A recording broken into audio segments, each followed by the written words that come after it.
আমি আল্লাহর গোলামি করো, আর আমি আল্লাহর গোলামি করার পর তুমি কিয়ামতের ময়দানে জান্নাতের মধ্যে ঢুকে পড়ো।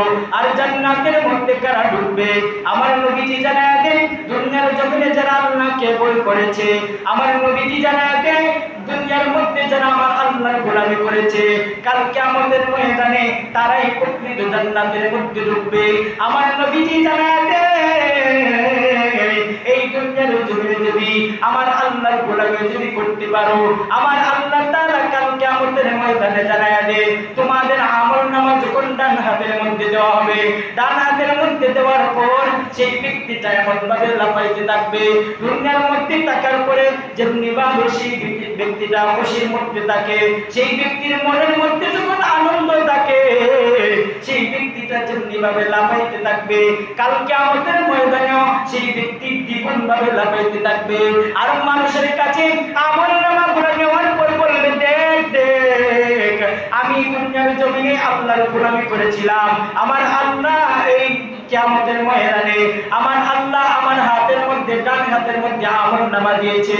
আর যে ব্যক্তির বাম হাতের মধ্যে আমলনামা দেওয়া হবে, সেই ব্যক্তিটা কান্নায় বুক বাসায় দেওয়া হবে, সেই ব্যক্তিটা কান্নায় আল্লাহ তাআলার কাছে বলবে, আল্লাহ আমাকে তুমি আবার দুনিয়ার জমিনে পাঠাও, আমি গিয়ে আবার তোমার গোলামি করব। এজন্য ভাই, এই দুনিয়ার জমিনে যতক্ষণ পর্যন্ত আসো, আমার আল্লাহ তোমাদেরকে তো নিয়ামত দিয়েছেন, সেই নিয়ামতের শুকরিয়া আদায় করো। যেমনি ভাবে আমরা অসুস্থ হলে আল্লাহ তাআলার শুকরিয়া আদায় করি না, কিন্তু এই অসুস্থতাটাও আল্লাহ তাআলার এক নিয়ামত, ঠিক কিনা? অসুস্থতাও আল্লাহ তাআলার এক নিয়ামত। কেউ কেউ অসুস্থ, কেউ কেউ মৃত্যুর আগে তারা অসুস্থ হয়ে যায়, আবার কেউ কেউ হুটহাট করে মৃত্যুবরণ করে। আর মৃত্যুবরণ যদি তোমরা করতে হয়, তাইলে তোমরা ইমানদারের সাথে মৃত্যুবরণ করো। কেমন ভাবে করতে হবে? মৃত্যুবরণ করতে হলে ইমানদার হয়ে মৃত্যুবরণ করো।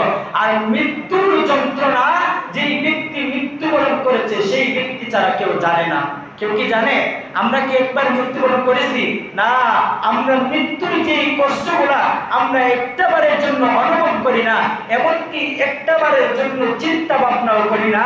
আমার নবীজি জানায় যে এই দুনিয়ার জমিনে যদি কোনো কষ্টকারক জিনিস হয়ে থাকে, তাইলে যে ব্যক্তিটা মৃত্যুবরণ করেছে তাকে যদি তোমরা জিজ্ঞাসা করতে পারো, তাকে তুমি গিয়া জিজ্ঞাসা করো, মৃত্যুর চাইতে কষ্ট এই দুনিয়ার জমিনে আর কিছুই নাই, ঠিক কিনা?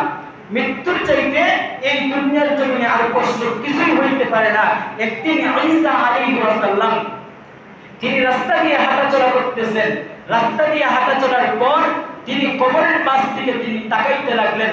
তখন তাকিয়ে যাওয়ার পর দেখলেন একজন বৃদ্ধ মা কবরের মধ্যে দাঁড়িয়ে আছে। অর্থাৎ একজন বৃদ্ধ মা তিনি কবরের মধ্যে দাঁড়িয়ে আছে, কবরের পাশে তিনি দাঁড়িয়ে আছেন। তখন ঈসা আলাইহিস সালাম সেই বৃদ্ধ মাটিকে জিজ্ঞাসা করলেন, মা আপনি কবরের মধ্যে কেন দাঁড়িয়ে আছেন? তখন বৃদ্ধ মাটি বললেন, ঈসা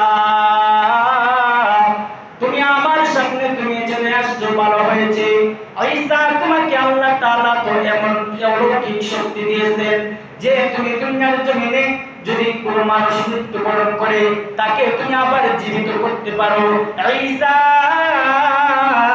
তুমি আমার মেয়েটাকে তুমি জীবিত বানায় দাও, আমার মেয়েটাকে তুমি জীবিত করিয়া দাও।